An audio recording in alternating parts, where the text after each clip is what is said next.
This is the Scuba Educational Alliance Ocean Podcast, Episode 20.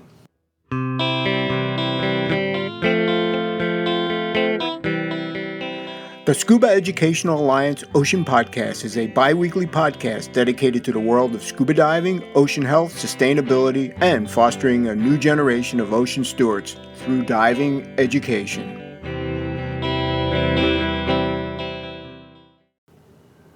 Well, hello again, everyone. And as always, thank you for tuning in. I'm Jeff Centropino, your host and the founder and president of the Scuba Educational Alliance of Connecticut. And our mission is to foster a new generation of ocean stewards by breaking down the financial barriers that young people face when becoming scuba divers. Tomorrow is the official start of summer 2025, and we kicked off our summer fundraising special last week. I had some logo t-shirts made, and we are offering a free t-shirt with a $35 donation. We're even picking up the shipping. We are really looking to add some additional programs later this year and are hoping the free t-shirt will entice some folks to support our mission. On Saturday, Donna and I will be heading down to Cayman Brac, where we're going to participate in the Dive Pirates trip. Now, the Dive Pirates Foundation is an organization who combine resources and communities with physically disabled people to celebrate life after injury through adaptive scuba diving. We are going to be dive buddies down there, and we're going to complete our SDI Scubility Dive Buddy course on the trip, another chapter in our diving adventure. Now, on today's show, I want to take you through a report called The State of the Ocean, produced by the German Ocean Foundation, and it's taking a look at the oceans from another part of the world. It doesn't look any better. But up first, let's get some news and information updates with Sea State.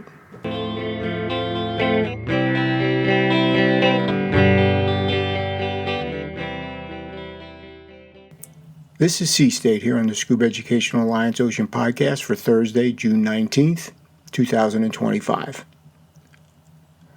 Up first, let's talk about another photo contest, so get your camera ready. PADI and Scuba Diving Magazine have announced their 21st annual Through the Lens photo contest. I think they opened up the entries a couple of weeks ago, and they'll be accepting your photos until July 7th, so time is short. They have several different categories, including wide angle, macro, split shot, cold water, and an amateur newcomer category. So the contest is free. It doesn't cost you anything to send in your pics, and you can enter up to 5 shots in each category. I'm lucky if I got 1 shot in any category. Now the grand prize is pretty grand, a 1-week trip on the Komodo Aggressor plus $1,000 cash. First place in each category is an Aggressor liveaboard trip. Other prizes include Scuba Pro Regs and Sea Life Sport Diver S housings. Now there are 2 amateur winners that are going to be selected, and they're going to get a liveaboard trip from All-Star Liveaboards. So if you aren't diving really soon, go back through your files and dust off a few of your best shots. Remember, you must enter the PADI Scuba Diving Magazine Through the Lens 2025 contest before July 7th. Okay, when we think about the Antarctic, we think about an untouched world, pristine, remote, not impacted by humans. Wrong. I came across a story on IFL Science, which is a UK-based science website whose mission is to share the wonders and relevance of science with a global audience. The story is from Tom Hale, entitled, "World's First Footage Shows How Ship Anchors Are Ripping Up Antarctic's Once Pristine Seabed Ecosystem." Now, this comes from a study published in the Frontiers in Conservation Science. The first study author is Matthew Mulrennan, who is also the founder of Colossal, an ocean exploration and conservation nonprofit based out of Venice, California. The study recorded video from 36 different sites across the Antarctic and South Georgia Islands. What they found was significant damage to the bottom from ship anchors. You can watch a 2-minute video published by Matthew to observe how the anchors waste the bottom. Because life is very slow developing in the Antarctic, recovery will not be quick.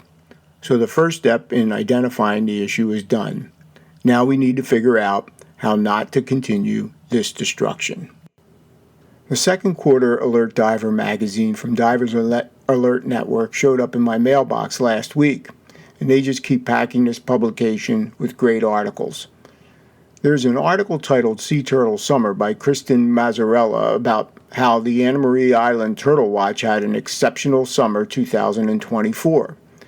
Anna Maria Island is on the west coast of Florida, just south of Tampa and north of Sarasota. It's a barrier island.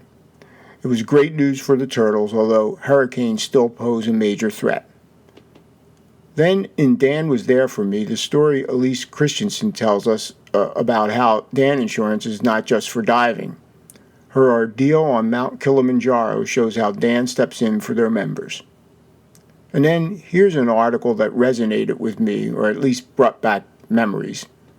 Matthew Rever had an article on minimizing lift bag risks. You see, when I was going through my instructor exam years ago, one of the skills that I needed to teach for my evaluation in open water was rigging a lift bag and bringing an object to the surface. As always, the magazine is a home run and, in my opinion, a must-read for all divers.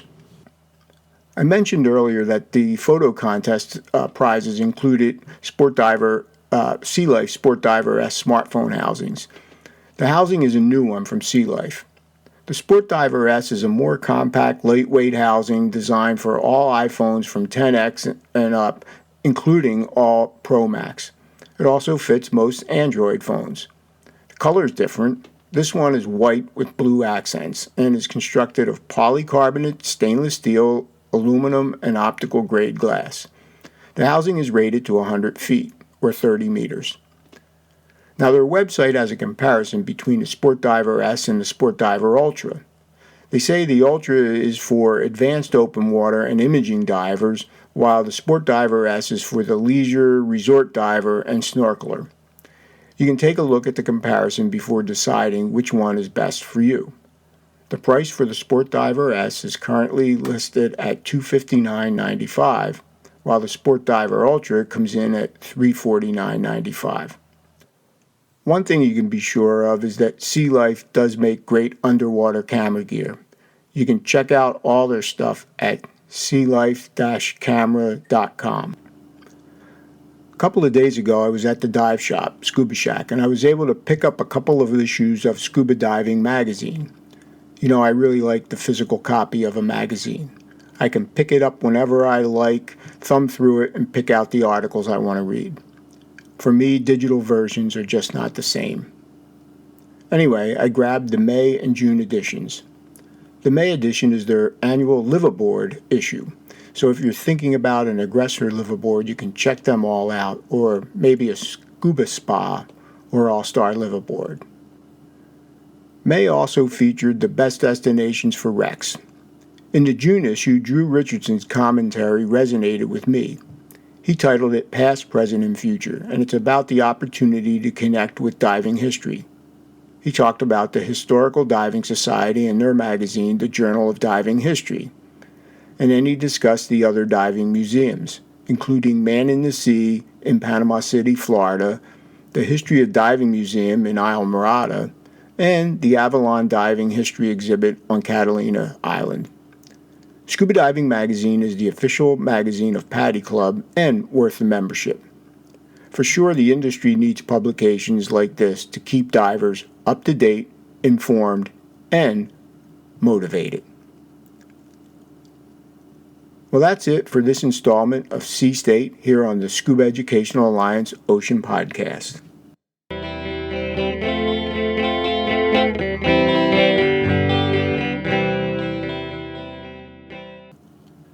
Back in May, I did a segment on NOAA, and in that segment, I talked about trusted information, and can we really rely on what information is being delivered these days from our U.S. federal agencies? It is troubling given the current political climate on both sides. But that doesn't mean we shouldn't stop trying to find the truth in what is happening, specifically with respect to the oceans. And there are many sources that confirm that the state of the ocean is not good. Well, my research took me to a report from outside the United States. Specifically, the report is titled State of the Ocean. and I downloaded it from Statista.com website. This overview was released this month in cooperation with the German Ocean Foundation. First off, the report is done in more of a PowerPoint format, and it's not overly long at 62 pages.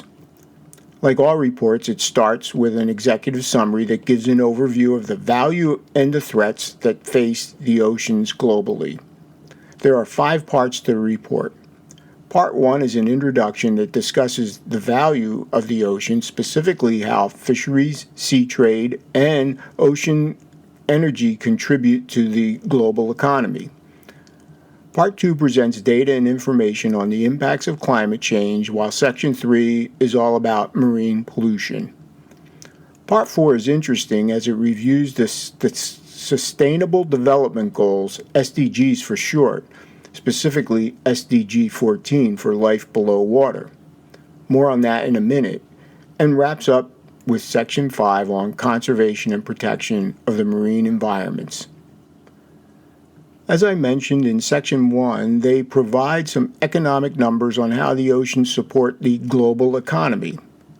According to the report, the direct global economic output from marine fisheries, coral reefs, seagrass, and mangroves is estimated at $6.9 trillion U.S.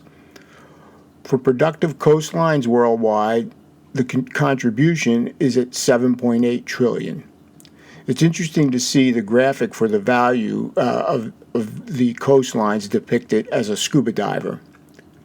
Now, marine trade and transportation contributes $5.2 trillion US dollars. However, I think there is a big offset here because of the negative impacts that the shipping industry has on the environment. The number tells the story that the world's economy is dependent on the ocean, and the healthier, the better. When it comes to climate change, this report looks at 5 major areas: ocean warming, sea level rise, ocean acidification, loss of biodiversity, and weakening of the AMOC, or the Atlantic Meridional Overturning Circulation. Let me start with the AMOC. It is actually a group of currents in the Atlantic Ocean that take carbon, nutrients, and heat from the tropics to the Arctic. That's where it cools down and sinks. Now, this is critical in modulating global heating. Because of the drop in salinity levels from the influx of fresh water from melting sea ice, the AMOC could collapse, and if that happens, the impacts would be catastrophic. Weather patterns could be seriously changed. Sea levels will rise along the American Atlantic coast, and the oceans will have a reduced CO2 uptake. Plus, the oxygen supply to the deep ocean will drop. So as we keep heating up the oceans, causing widespread coral bleachings like this 4th global bleaching event that's impacting 84% of the corals worldwide, and the continued ocean acidification, the collapse of the AMOC could be the biggest impact. The State of the Ocean report focuses on 2 major pollutants to the ocean: oil spills and plastic pollution. Now, there's some good news on the oil spill front. The incident rate of oil spills from tankers has dropped significantly since 2000, but even one event can have serious long-term impacts on the ecosystems. With more potential offshore drilling in the wings, can we afford another Deepwater Horizon? The outlook for plastic pollution isn't very good either. In 2020, about 20 million metric tons of plastic leaked into the oceans. That's additional waste on top of what is already there. And then the report models out the accelerated pace of plastic entering the ocean given current policies. And it's going to get much worse. Now, there's an interesting graphic taken that shows the number of waste items found in the ocean in 2023. This comes from the Ocean Conservancy, who every year support international coastal cleanups. The number 1 item, cigarette butts, followed by plastic bottles, beverage bottles, and plastic bottle caps. And there's much more. So we can see that the state of the oceans are in trouble, according to this report, and many others you can find. But I want to circle back to the Sustainable Development Goals. Now, in 2015, international leaders developed a list of 17 SDGs to protect the planet. SDG 14 specifically is targeting life below water by conserving and sustainable use of the oceans, seas, and marine resources. This SDG has 7 objectives, and 4 of them expired in 2020, and not one country achieved any of the objectives. Why? Lack of funding, sporadic reporting, and limited data. For example, if you look at exchange-traded funds, the EFTs that are based on environmental, social, and governance, ESG factors, SDG 14 is one of the smallest investments. The goals are there, but the will isn't. At least it doesn't seem to be coming from big corporations or the political perspective. That doesn't mean that we give up. For example, under the Convention of Biological Diversity, or the Achai Target 11, and the Sustainable Development Goal, SDG 14.5, the agreements there were to conserve 10% of the marine and coastal areas by 2020, but folks felt that that was not sufficient. At the UN Biological Conference in Montreal in December 2022, over 180 governments agreed to put 30% of coastal and oceans areas under protection by 2030. That's what we know by the 30 by 30 target. The chart in the report shows that 11 countries have reached the 30-30 target for marine areas as of September 2024. So a little bit of good news.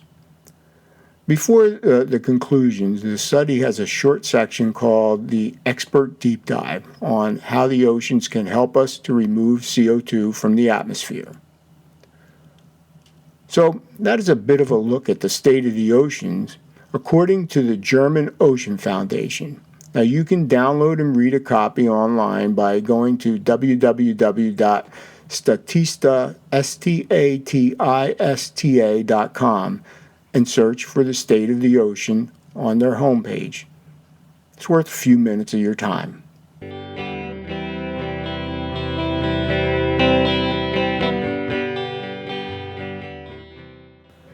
Well, now it's time to finish packing for our trip down to Cayman Brac.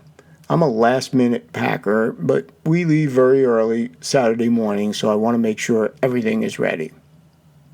And with that, we'll wrap up this latest episode. So I'll be back in a couple of weeks, and I'm going to give you a recap on what it takes to become a dive pirate. Until then, have a great couple of weeks. This has been the Scuba Educational Alliance Ocean Podcast, a show dedicated to the world of scuba diving, ocean health, sustainability, and fostering a new generation of ocean stewards through diving education. Talk to you again real soon.